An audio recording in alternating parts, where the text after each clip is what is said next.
Hi, good morning, everyone. I'm going to go ahead and get started. I apologize for the noise in the background. I am working from home today, and the printer is right next to me. And of course, my daughter has to print something right now. So again, I apologize for any background noise.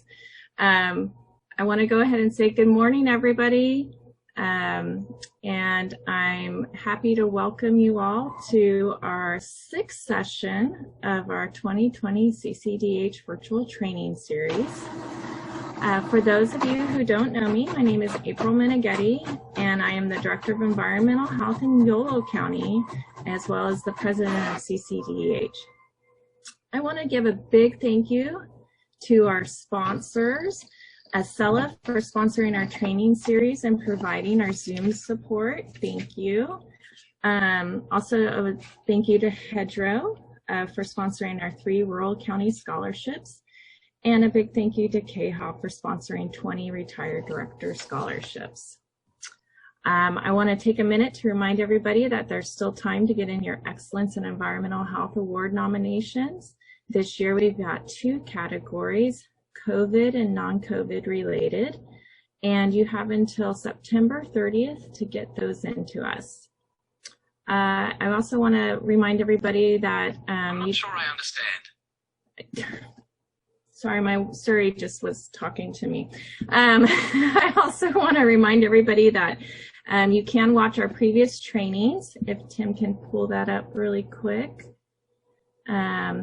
And these are available on the website, and you'll want to go to events and then the video library, and you can see all the previous trainings that we've done, and you can watch them for free. But if you do want those CEUs, you do need to go ahead and register for that. They're really great, so I hope you guys can find the time to watch them if you haven't already. And I want to say I hope that you guys can join us for some more of our training series. These will continue until November 5th. And next, I'd like to introduce Jeff Lamore, who's our CCDEH President-elect. And I hope you guys all have a great day. Thank you. Thank you, April. Good morning, everyone. Welcome to CCDEH's virtual training series. The live training series is open to all CCDEH members, including associate members. In order to receive your CEUs for each training session, you will need to complete the course evaluation located towards the middle of the virtual training series webpage. You need to click on the REHS course evaluation tab, then click next and complete the requested information. For CCDEH members, one certificate will be issued at the conclusion of the training series. Only those sessions you have attended and have completed a course evaluation will be listed on your certificate. For all other REHSs, you can log on to CCDEH's website to access the training series. Once you have completed the training series, return to the virtual training series web page and complete the course evaluation and obtain your CEU certificate. Just a reminder, the video series are located, as April had indicated, under the events tab. The training videos will be posted within a week after each live session. Again, non-registered members can go to the events tab to access the videos in the video library. As a reminder, you can use the Q&A function when asking, or as a reminder, you should use the Q&A function when asking questions. And also you can access the CCDEH 2020 membership directory. It's directly under the course evaluations for those who want to take a look at the directory. The team did a fantastic job on it. Thank you for that. And with that, I'd like to introduce Justin Milan, the Executive Director with CCDEH. And with that, I'll turn it over to you, Justin. Thanks, Jeff. Thanks, everyone. Thanks, April, for the great introduction. And it's fantastic being here. I'm really looking forward to this series. I think I'm enjoying it more than Peaky Blinders. For those that got hooked on any of the TV series, this is my favorite TV series now. The 9 a.m. Thursday morning stations. So why equity? And it's a very, very sad fact that in California and in other parts of the world, your zip code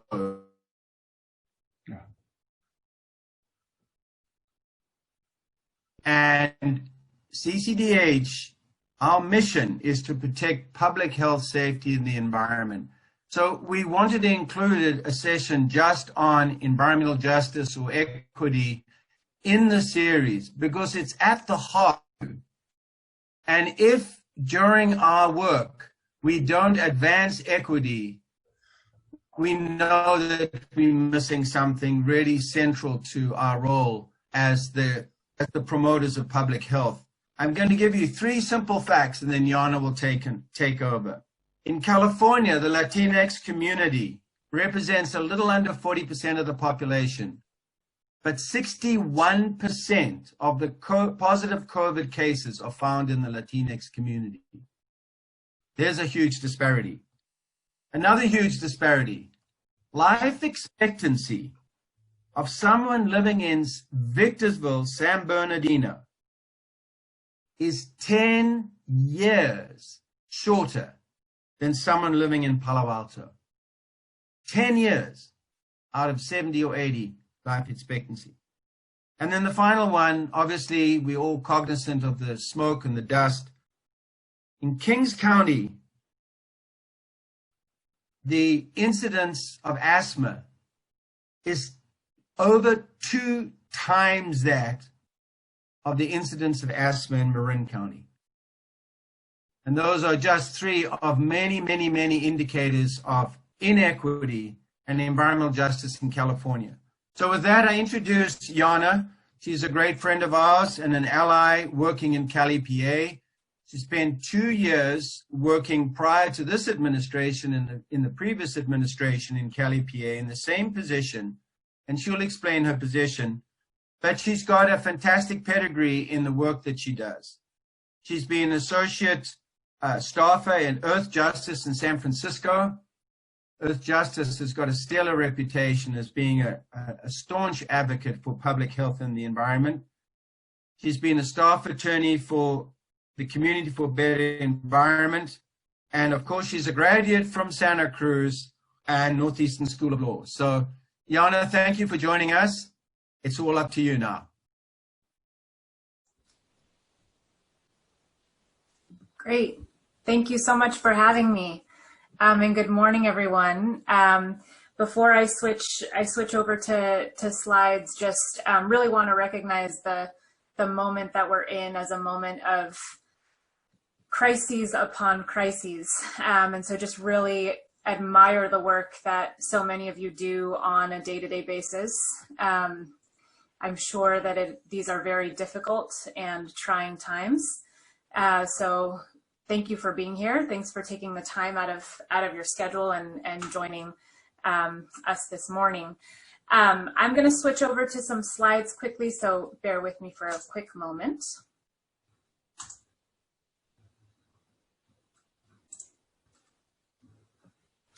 Now, what I want to talk to you all about today is a little bit of how we define environmental justice. I think many of us often proceed in conversations assuming that we're all on the same page with respect to environmental justice, and it's important for us as government representatives, as regulators, as public servants, to understand not only what our statutory framework is with respect to environmental justice, but to also understand the ways in which members of the public and community members understand environmental justice. Sometimes they don't always align, but we as public servants are able to create a space in which we can account for both types of definitions of environmental justice and really do our work in a way that honors not only our statutory responsibilities and our statutory guidance around environmental justice, but also what communities in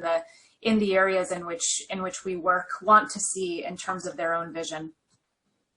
I also want to just, as I mentioned, acknowledge that given the crises upon crises that we seem to be dealing with today, the way that we look at not only environmental justice as an aspiration, as a place that we want to get to, where, as Justin was mentioning, the zip code of a person does not define their relative access to clean air or clean water or a clean and safe environment to send their kids to school or to attend school or work, but also where race doesn't define that as well. And that's one thing that that we've been kind of honing in on and have an opportunity to really uplift in these days where the racial justice movement is really pushing so many public and private entities alike, so many communities to really put racial justice at the forefront. So I want to talk a little bit about that. And of course, as you know, Justin was alluding to, I think when we lead with looking at racial disparities, we really see the persistent disparities not only in exposure to environmental contamination, pollutants, but also in the rates of COVID contraction and morbidity, as well as exposure to unsafe working conditions and exposure to police violence and violence in general. Then finally, I just want to talk a little bit about some examples of where really centering our work around community vision has led to successful results. Unfortunately, I don't have images for these stories, but want to talk a little bit about some of these examples, and then would welcome questions from any and all of you, and hope that we can have a little bit of a discussion.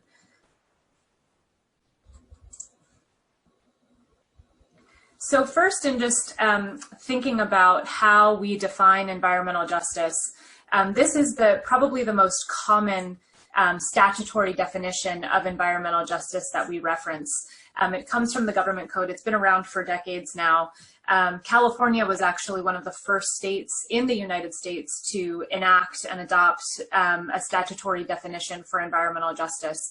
And at its core, this statutory definition really just deals with the fair treatment of all people, and it does actually call out, you know, race and culture as the basis for establishing that fairness, for thinking about that fairness. And I just want to note that in the history of environmental justice, the environmental justice movement has been rooted in a movement for racial equity. Oftentimes we don't think of it as a part of the civil rights movement, but in fact, when Dr. King was assassinated in Memphis, he had actually been attending the sanitation workers strike, which was a strike that at its core really dealt with environmental justice issues, issues around environmental injustice as it affected the Black community in Memphis. The Black community lacked access to sanitation services, and I think that we see that played out in many communities across our state, and you all know these communities likely intimately. But so in a community in Memphis, Black residents lacked access to sanitation services for their homes, for their communities, but actually served predominantly white communities in the sanitation service sector. And the sanitation workers strike came about because of the workplace hazard and death that affected 2 young Black men who died on the job when they were serving outside white communities. So I think the intersection there, you know, of access to pretty fundamental services that we think of as public goods that some communities have and some communities do not, at its core really hinges on what we're talking about when we're talking about environmental justice. Similarly, I think many of us are familiar with the United Farm Workers Union movement and the movement led by folks like Dolores Huerta and Cesar Chavez. And we think of it as a workers' movement, which it certainly was.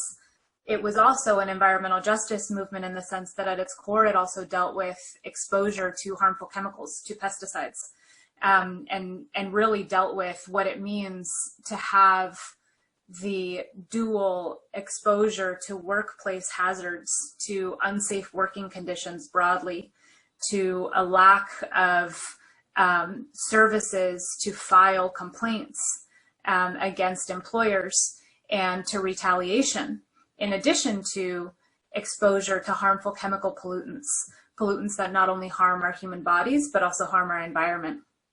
And so unfortunately, it's towards the end of these movements that we've seen this sort of pinnacle of social and racial justice meeting environmental justice.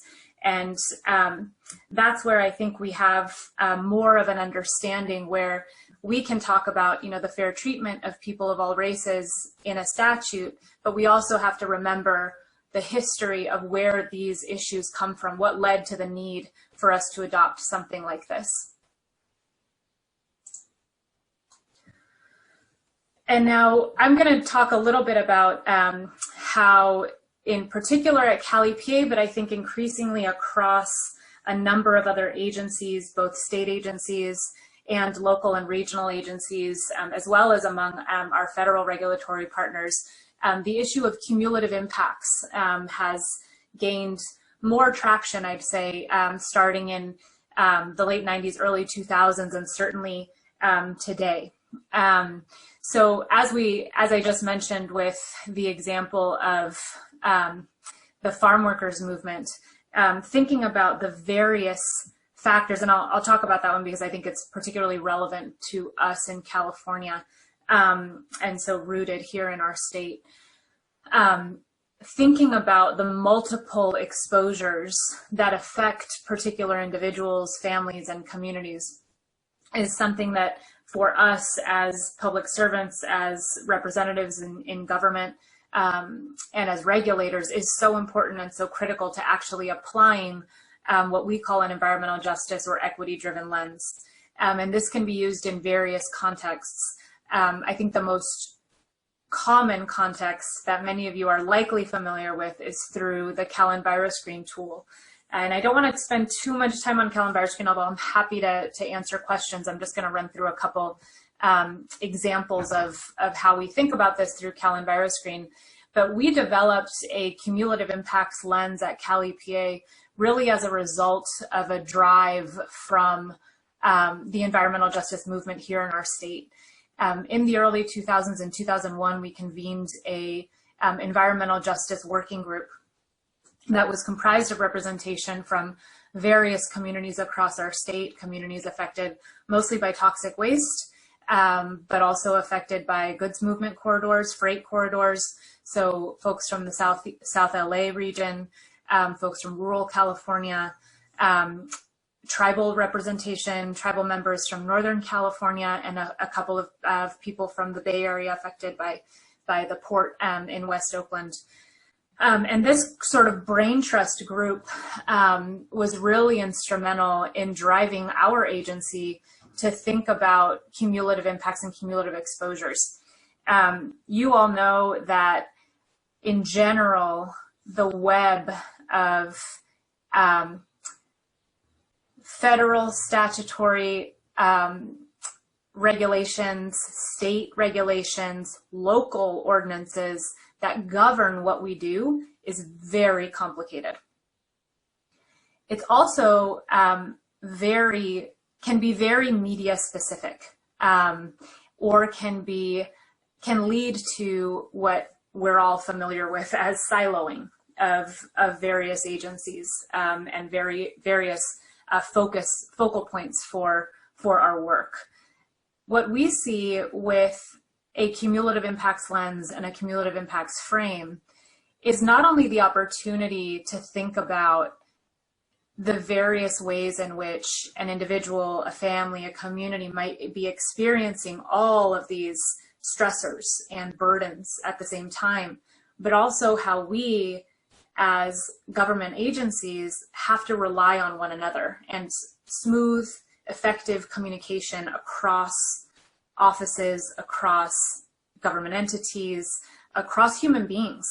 And so that's been a really interesting challenge for us at CalEPA. If we're thinking about the cumulative exposures to pesticides and potentially toxic emissions from a landfill or from a hazardous waste facility, and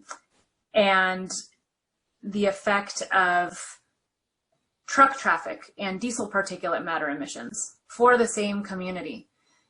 It helps us to recognize how frustrating it must be for those residents to experience any health impacts and to understand that they may lack the tools to identify exactly which type of emission is causing their discomfort, is causing their general poor air quality, is causing potentially their asthma or odd rates of cancer among their communities, and where they can see it as our responsibility as any government representative, notwithstanding whether you represent an air district or a health department or the CUPA or the water board, really just wanting us to understand there is something wrong here and we want it to be addressed. So the push from our environmental justice stakeholders back in the early 2000s was really to have us find ways to account for cumulative impacts in the ways in which we approach our regulatory work. And so in developing the CalEnviroscreen tool, we did exactly this. We looked at ways in which cumulative pollution burdens affect some communities more than others, and ways in which socioeconomic factors lead to vulnerabilities to those pollution burdens that cause poorer health outcomes, unfortunately, that cause shorter life expectancy, unfortunately, but really looking at ways in which we could correlate some of these factors and identify areas that are cumulatively burdened and vulnerable, which is why we developed the CalEnviroscreen tool. Oh, sorry for that. I'm just going to do this quickly. The formatting on this slide I struggled with a little bit. So when we talk about pollution burden and population characteristics in the CalEnviroscreen tool, I just wanted to put up what it is that populates these ultimate scores. One of the things that I think the CalEnviroscreen tool suffers from, and this is particularly the case with our local regulatory partners because this makes it less useful to them, is this sense that it's all about the statewide screen. Now, I'm assuming that many of you may be familiar with the CalEnviroscreen tool, but to the extent you're not, I'm happy to answer any questions about it and or show you the tool online. But this tool was developed, as I mentioned, in response to a movement that was at its core an environmental justice movement to have CalEPA as a state agency be able to capture and understand and reflect in our regulatory processes the impact that cumulative health and pollution burdens have on communities of color in our state. Now, what we ended up using it for, just because of the timing in which it was developed and released and political needs at the time, is for statewide screening to focus our investments from the Greenhouse Gas Reduction Fund. The tool ended up rolling out at a time in which the state negotiated and adopted our greenhouse gas reduction cap and trade program. And we needed a way to be able to focus our investments in those communities that are most affected by emissions and that need our investments the most. So the most well-known way in which this tool is used is as a statewide screening tool. And as many of you may be familiar with, it is used to identify what are known as disadvantaged communities. And I'm using air quotes with that. Disadvantaged communities are currently defined as the top 25% of the highest scoring census tracts under CalEnviroscreen. This leaves still many communities out. Some communities may suffer from any one of these factors or a combination of these factors and still may not make the top 25% simply because of the way in which our scoring works. But I want to focus a little bit more and wanted to show here what it is that actually populates the score. Because I think what happens is that people find the tool to be irrelevant if you don't fall in the top 25%, and that's simply not the case. What the indicators tell us about a particular community can be very instructive to how we approach our work. It could be the case that a community in South Kern or in Mendocino County does not necessarily hit the top 25% overall of the statewide ranking, but has high rates of drinking water contaminants or a high rate of toxic releases, certainly a high rate of poverty or unemployment.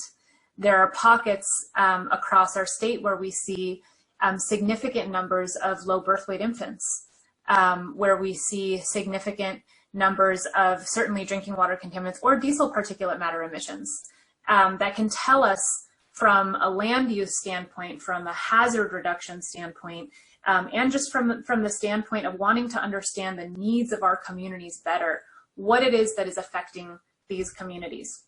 And so whenever I talk to local regulatory partners, I really want to stress the importance of the richness of the tool, the richness of the data, the multiple uses of this type of data, and how it can inform beyond what we use it for at a statewide level and beyond eligibility requirements for some of our cap and trade programs, for some of our California climate investment programs, really how we can approach a focus to our work on a regional and local scale. So what CalEnviroscreen also tells us, unfortunately, and these are numbers from the last version of the tool, which was updated a couple of years ago, and we intend to update in the near future again into a version 4.0. We're at the third version of the tool now, and I should just note here, feedback from local regulatory partners is always instructive, in addition to feedback from community residents, from advocacy groups, from public interest groups. It's always instructive to help us understand both how the tool is being used and how it's being understood, or ways that we can refine the tool over time. So just want to put a pin in that for those of you who are interested in ever providing feedback on the CalEnviroscreen tool based on your uses of the tool or your knowledge about the tool. But the racial divide that continues to persist is really reflected through CalEnviroscreen as well.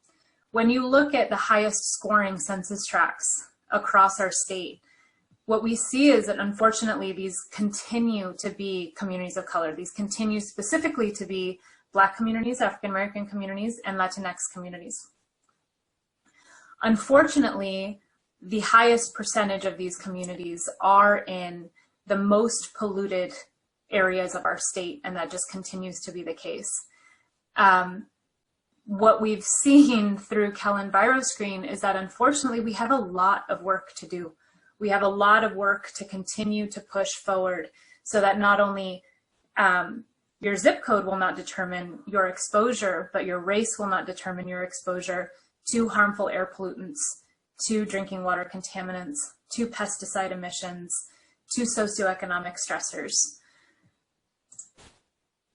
And here's just another reflection of the same data set from CalEnviroscreen 3.0, where we see that 1 in 3 African American and Latinx residents in our state live in the top scoring census tracts. This is for the top 20.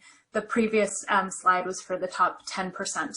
So continuously we see that as compared to 1 in 14 of their white counterparts, these communities are disproportionately, extraordinarily disproportionately affected by pollution burden and by socioeconomic vulnerabilities. Now, one of the things that we've done over the past several years now at CalEPA to enhance our focus on equity and environmental justice is to engage in a network called the Government Alliance for Racial Equity. This is a national network, and I'll show you all a demonstration of some of the participants in this network. But the participants range from federal, state, local, municipal, and regional government agencies that have taken it upon themselves to really address racial disparities as they persist through our implementation of programs and our administration of our own internal programs and policies, and across our staff and our workforce. One of the things that we've taken up through the work that we've done as a part of this network, which for us has involved a year of intensive training, which we did in 2018. This training was made available to a small number of staff at the time, simply because we were sort of trying out what this scope of work would look like. But an intensive year of training and identifying racial equity priorities, developing a plan of action to achieve racial equity in our agency, and a second year in 2019 of implementing that plan of action, of really thinking about what it would take from an executive leadership standpoint, from a budgetary standpoint, and a staffing standpoint to implement some of the priorities that we identified in our racial equity plan. And one of the things that our staff responded to so deeply and intensely in the training was understanding how the practice of redlining really baked into our very fabric, the very infrastructure that created so many of our cities in California, these disparities, these race-based disparities that we continue to see today.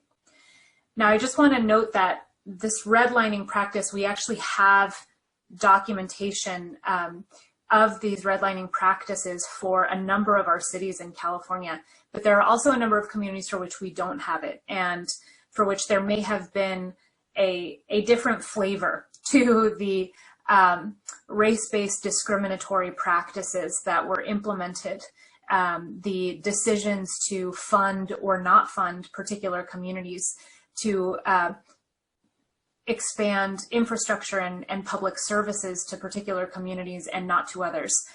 So in California, we have a unique history, particularly in many of our rural communities and our unincorporated communities, that might not be reflected by the things like the underwriting manual of the Federal Housing Administration through the redlining practice, but are reflected in other regional and local documents and practices that are worthy of examination and understanding, so that we can place where some of these race-based disparities come from today.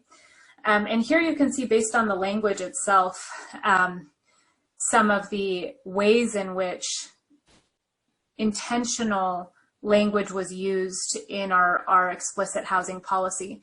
And this was so, I think, inspiring to so many of our staff, both because it explained where we are today, but also because it puts the onus on us as government representatives to dismantle these disparities, to actively work towards eliminating them, because we so actively, as broader government, because we so actively worked to create them in the first place. Now, this is one example of what happens when you take some of the redlining data and maps that are available for a city like Sacramento and layer it onto here a hazardous waste concentration and percentile. So what we see here are the red indicates the undesirable locations, areas where exclusively communities of color lived, and you see that there is a high rate of hazardous waste facilities that were cited in those communities. The green goes towards areas that were seen as desirable, where communities of color were not allowed to own property. And there's a small green space right here in this area of Sacramento. That is one of the areas with the least amount of hazardous waste facilities. And what's in between range, the yellow indicates less desirable, but not as extreme undesirable as the red indicates. So you still see that these are the areas in which a higher rate of hazardous waste facilities were located.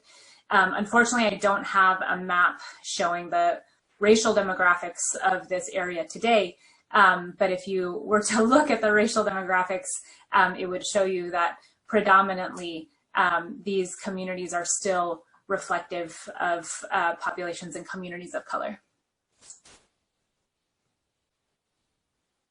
And so this slide also just shows, yet again, another reflection of the language from the Federal Housing Administration's manifests that we've been able to uncover through our work as a result of the Government Alliance for Racial Equity trainings and implementation work that we've done that shows that this is the type of area where subversive racial elements and or other detrimental influences were intentionally concentrated.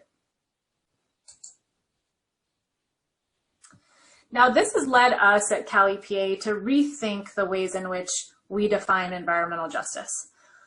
And again, as I've mentioned now several times, and as Justin opened up with, really thinking about the ways in which it is actually race explicitly that underlies the likelihood that one will be exposed to harmful pollutants, proximity to hazardous chemicals, to workplace hazards, which of course, also affects our work, is at the core what we want to be able to change. And so that requires us to sort of refocus our work, certainly continue to think about cumulative impacts in the sense of pollution burdens and socioeconomic vulnerabilities, but also to center our work around the need to explicitly address race-based disparities as they persist, both in our external facing work as we implement our policies and our programs and among our staff.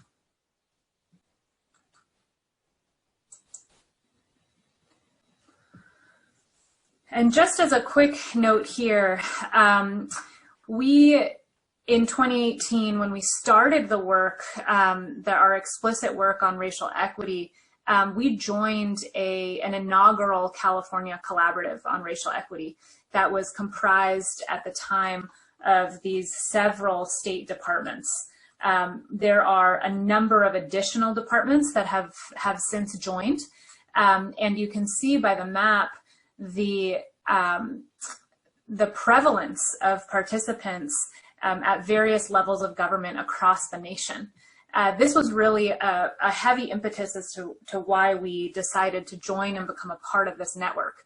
One of the benefits of this network is that there are best practices, there are lessons learned, there are people across the nation that are applying this work, applying this type of lens, and looking at how we can enhance our programs in ways in which we can dismantle race-based disparities, and are learning things along the way. They're seeing where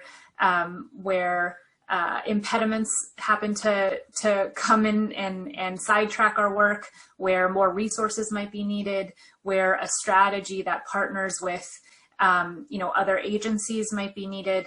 And so it's been really quite an incredible experience for us to be able to not only engage in this work deeply with our state partners, with all of these agencies, but also to tap into a national network of like-minded folks, and also of people who are learning how to do this and who are talking to other staff and partners about how to address these issues that continue to persist. This is the last slide that I think just really has helped us to understand what it means to apply a racial equity framework. And I think, oftentimes we can get bogged down. I know I have been in the past with the understanding of how baked into our very core infrastructure racial disparities have been over the past several decades, and thinking about where to even start to approach the work of really turning the ship around, really making our work reflective of a goal of achieving justice, of achieving more equitable outcomes, less disparity from a local land use standpoint, from an exposure standpoint, et cetera. I also think for many of us, because of the complex nature of our regulatory frameworks, it's very easy for us to also get bogged down in what it is that we are focused on, what it is that our statutory authority allows us to do, and that meaning that we cannot do anything else. And that even if we are to focus on only what we are permitted to do, the Government Alliance for Racial Equity theory of change elements actually let us apply a racial equity lens to even the most limited tasks. And one of the key things that I think we're seeing an opportunity to implement currently because of the racial justice movement that has built around, unfortunately, these repeated incidents of violence against Black and brown bodies, is to normalize racial equity, to normalize the fact that we are going to talk about racial disparities. We are going to talk about the fact that when we go out into the field and when we see pollution burdens, when we see hazards, when we see issues affecting our communities, generally speaking, these issues are affecting Black and brown and Indigenous communities across our state. Now, I do want to note that there are a significant number of communities that are not communities of color that are extremely poor, and that are also affected by some of these issues. And I want to be clear that I don't intend to discount that in our state. And I know that many of you likely have experience with that. What we see from the numbers statewide by and large is that the trends for the state are that communities of color suffer from these burdens and vulnerabilities by and large at higher rates. And really interested to discuss with you all how that's reflected sort of locally as well. In terms of building organizational capacity and operationalizing, I think there are lessons here too. Building our organizational capacity has really required us to partner with other state agencies, to partner with our local regulatory partners, to partner with the national network. And operationalizing our equity work means that we're moving towards a place of really using our data and tools as we've used CalEnviroscreen to continue to track progress, to actually set benchmarks and metrics, short-term, medium-term, and long-term, that we think we can achieve. And I think this is increasingly important as we see sort of crisis after crisis affect us, thinking about ways that we can really institutionalize and integrate our focus on those who are most vulnerable, those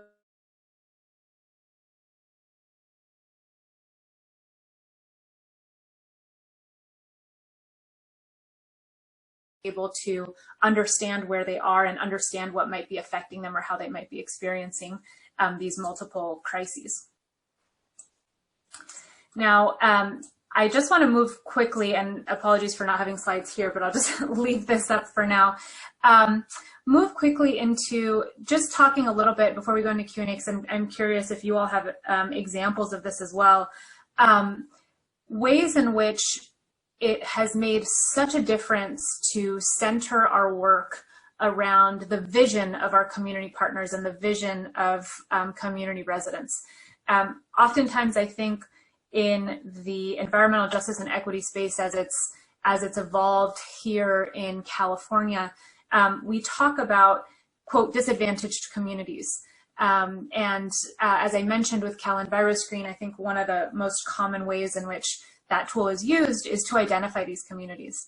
When we call them disadvantaged communities so frequently, and we've sort of normalized that nomenclature, we have, I think, in part discounted the vision of those community residents, the ways in which those community residents have power and agency and have assets and are, in fact, themselves assets to not only their fellow community members, but to us as planners for our work, in prioritizing our work, in understanding what types of hazards or safety measures can be taken to reduce hazards.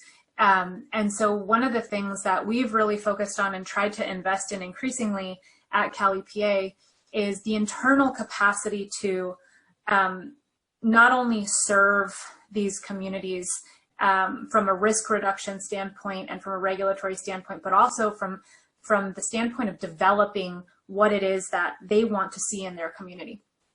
And we have some investment programs that I think some of you may be familiar with that have also helped in this effort. one of them being the Transformative Climate Communities Program. And in Oakland, as well as in Stockton, these programs have provided, in Fresno as well, and even in Los Angeles, there's been the development of a network of community-based organizations coming together with their cities and counties, coming together with their local representatives to really flesh out a vision for what their community needs and what comprehensive, holistic investments look like for their communities. And I mention this here because I think these networks are really important for all of us to know about and understand, for all of us to be able to hopefully tap into and be able to foster in our own communities. I think hopefully we will see similar dynamics develop around the implementation of SB 1000. I know that SB 1000 has left a number of our local planners somewhat struggling, I think, in some instances and succeeding in others, but struggling to understand, what does environmental justice look like? What does it, we know what the disparities look like, we know what the challenges might be, but what is it that an environmental justice approach would look like in a general plan? How do we apply that? How do we actually flesh that out? And I think really taking our cues from community members themselves, facilitating these networks of discussion, facilitating these networks of community-driven asset building is really critical to making those increasingly common and frequent environmental justice directives have life and be meaningful on the ground. Now, I didn't really get to talk too much about engaging with our tribal communities, but of course that's critical to the work that we all do. We are currently in the throes of responding to, of course, fires as they affect our tribal communities, our data points around fire risk and fire vulnerability, not only for the immediate emergency, but also for the lingering impacts, hazardous impacts of smoke and air quality effects on substandard housing and other elements of life really harm our tribal communities at alarming rates. And so that's another area where we are particularly focused on thinking about how we can better address that vulnerability and welcome working with many of you in doing that. I think we should probably hand it over to questions at this point. Really looking forward to hearing from some of you what the most pertinent issues might be for you all, and if you have any questions about the discussion. Great. Yana, I'm going to start off. I know people will be teeing up some questions, and Tim will handle those through the Q&A in the chat. I wanted to thank you on behalf of us all for that excellent presentation. We have been involved through local environmental health and the CUPAs in many of those efforts, the early efforts in EnviroScreen and the environmental justice movement and planning that CalEPA and others have done. And I just really had a comment that maybe you can reflect on. Much of our work in environmental health, local environmental health, is centered around enforcement as opposed to planning. And I don't want to do too tight a distinction there, but Tim can speak to the planning side because he's been a planning director as well. But one of the things that I have noticed in over 25 years being with CCDEH is we seem to play less of a role in the siting and the planning decisions. We used to be much more involved in CEQA, which has been and still is a core environmental and health protection measure. But we seem to be less involved in that, and most of our time is on the enforcement. So it's a two-pronged question. One is, how do you see local environmental health being that bridge between the public health and the health officers and the environment and the CalEPA functions with siting? And the other thing is, do you see a need for us to refocus some of our efforts in our enforcement, particularly things like CUPA or solid waste, where we tend to be somewhat even-handed, if I can explain it that way, and not necessarily spend more time where maybe more time is needed in those communities that are hardest hit. Really good couple of questions, Justin. Thank you. Really glad you asked that, because I think that one of the points that I wanted to draw out in talking about the examples that we have of really positive community asset mapping and planning, land use planning, as well as investments, have come from a lot of groundwork that took place at the front end that was enforcement work. So in Fresno, in Oakland, in Stockton, there were very successful, I think, collaborative multimedia cross-agency enforcement efforts that certainly involved our local health departments, that certainly involved the CUPAs, in addition to state regulatory partners and federal regulatory partners. I think that the focus of that work being driven by communities identifying priorities, identifying areas that they know things are not right, where they face the most exposure, where they see the most persistent challenges, and where they've frankly had a hard time getting attention to in the past. That helped a lot in identifying then what became the focus areas for investment on the back end. So I think that the focus from an enforcement standpoint is critical. It lays the groundwork. It's like tilling the soil in order to be able to plant anything there. It's key not only to start achieving immediate health improvements, immediate improvements in people's quality of life, but also in building the data sets that allow us to then prioritize where we may want to see something different, where we may want to build a vegetative buffer, or think about building things that could bring longer term health benefits to the same community. So I see it as sort of twofold, one being certainly continuing the good enforcement work. Let's partner more on enforcement. We think multimedia enforcement and cross-agency enforcement is really, really productive and helpful. We all learn in those contexts, and we're better public servants because of it. We're better able to answer questions that come up. And then I also think from a data gathering standpoint, it's also critically important to have that understanding, that local data, and be able to build our understanding of whether we're making progress over time with that data. I think I answered. Did I answer your question? Thank you. Yeah, that was a good help. Okay. So, Yana, great presentation. We have a question from one of our members. Charlene asks, New Jersey has just passed a landmark bill requiring their state environmental protection to deny permits for power plants, landfills, sewage treatment plants, etc., in overburdened neighborhoods and communities of color. Is CalEPA considering similar approaches? Oh, such a good question.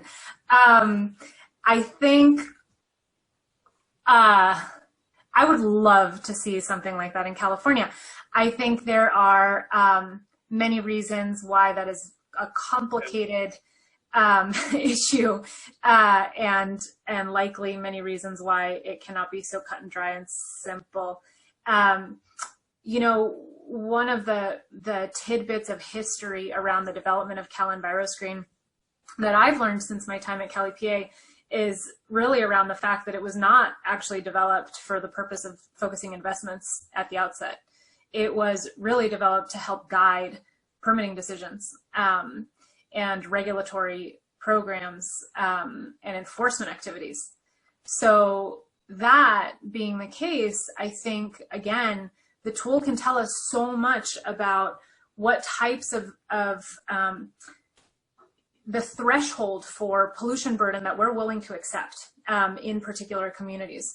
And I think us collectively really thinking about the data in that tool and thinking about our own data sets, I mean, our own knowledge around areas where enforcement or compliance continues to be an issue, or areas where we know based on the current infrastructure and based on current emissions data, that there are serious problems and current threats or hazards that put people at risk.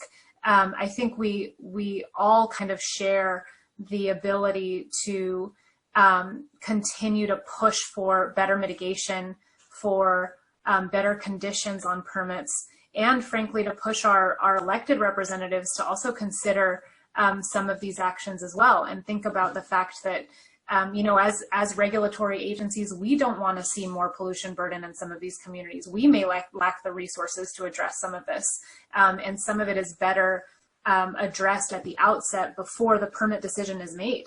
And so it might be denial of a permit, it might be much stricter mitigation in communities that are already disproportionately burdened, that starts sending the signal that we don't have a threshold level for pollution in some of these communities anymore. So this gets to the heart of the local land use authority, Right. As well, and as Justin mentioned, CEQA informing Right. The decision-making process at the local level of cities and counties. And then, Yana, Tim will remember this, and many of our folks will remember the early years of CalEnviroScreen. You're absolutely right. I think it came out of the discussion we had of the inadequacy of CEQA applied by local entities in the cumulative impacts. Yeah. And it was really driving, it was forcing a way to look at those cumulative impacts and have local governments use that EnviroScreen as a screen over their local decision making. In the legislature this year, that local control is so incredibly important that our homelessness, affordable housing, they're all tanked because of local control and the prerogative of the local governments to have the final say in what they cite where. Right. So there's a huge tension. I don't know if they have the same sort of tension in New Jersey, but I know Cory Booker has spoken a lot about that, and there's a big difference. It seems that there's a big difference between jealously guarding local control planning and what they may be doing in New Jersey. Right. Well, I love the idea about the whole environmental justice topic and the community engagement opportunities for the jurisdictions to really connect with their citizens. And, I don't know if you have any insights about how environmental health can become more engaged in that community engagement process. One of the things that has helped us so much, frankly, is hiring staff that wants to do that. And even if it's just a couple of people that, you almost, our community partners have community organizers. They have people that go door knocking and talk to folks. I'm saying all of this recognizing that during COVID, we have a particularly difficult time engaging with communities right now, both because of the immediate health risk, but also because so many community groups are stretched extraordinarily thin. We are obviously stretched thin, but our community partners are dealing with immediate contraction of the virus and responding to issues, life and death issues, as we all are. But I think one of the things that's helped us so much is just the mere fact that we've hired staff that we've looked at as really providing a level of cultural competence and language skills and ability to really engage with community members, identify their needs, report that back, and be able to create that feedback loop. I think recognizing that we can't all be that. We might not all have the skill set for that. So really hiring to our weaknesses in that respect has been extraordinarily helpful. All right. Well, thank you. Our time is up. Great presentation. Justin, any final comments you want to make? Final comment, and that is, Yana, we would love to follow up with you on one issue, and that is the CUPA Forum Board has been discussing this notion of refocusing some of their energies on those communities and areas that need the most help, primarily in enforcement, but also community service, looking at how they can help. But Prop 218 and our programs preclude us from doing that. So we'd like to have this discussion about redirecting some of the funds and some of the effort, not to say enforcement or inspection, but some of the general effort in these programs redirecting it to where we need the most. Hmm. And we need to have that discussion. And in the early years, it was poo-pooed a little bit by some of the EJ community because they thought we were trying to reduce the number of inspections that we've been done. So it's largely a messaging issue. But I just throw that out as that's an area that the CUPAs have already identified where we maybe be able to do more in the community if we can divert some of the resources that we have. But Prop 218 and our programs preclude us from spending money in areas where they aren't actually putting the money into our permit fees. So I just throw that out as one sort of broad area where we can engage. Absolutely. I'd welcome that. Thank you all for having Yana. me. Thank you, Yana. Thanks Great very presentation. much. Thanks, Justin. Thank you Thanks, very everyone, much. for attending. We'll look forward to seeing everyone next week when we talk about water. So make sure you go to the website and complete your survey. For a few people that are still on, I'll show you real quick on the survey tool. I want to show you real quick over here. We do have, as Jeff mentioned, the member directory, which is brand new. So make sure you go see the beautiful member directory that was put together. So you can see all the great pictures and remind yourself of all your friends who you're not able to see right now. And then the other thing is to note that the next presentation will be on water and land use, options for improving local small drinking water system. Finally, remember to complete your survey right now while you're thinking about it so you can get your credits. That's it for today. Thank you very much. Everyone have a great, wonderful day. Stay safe, stay healthy. Bye for now.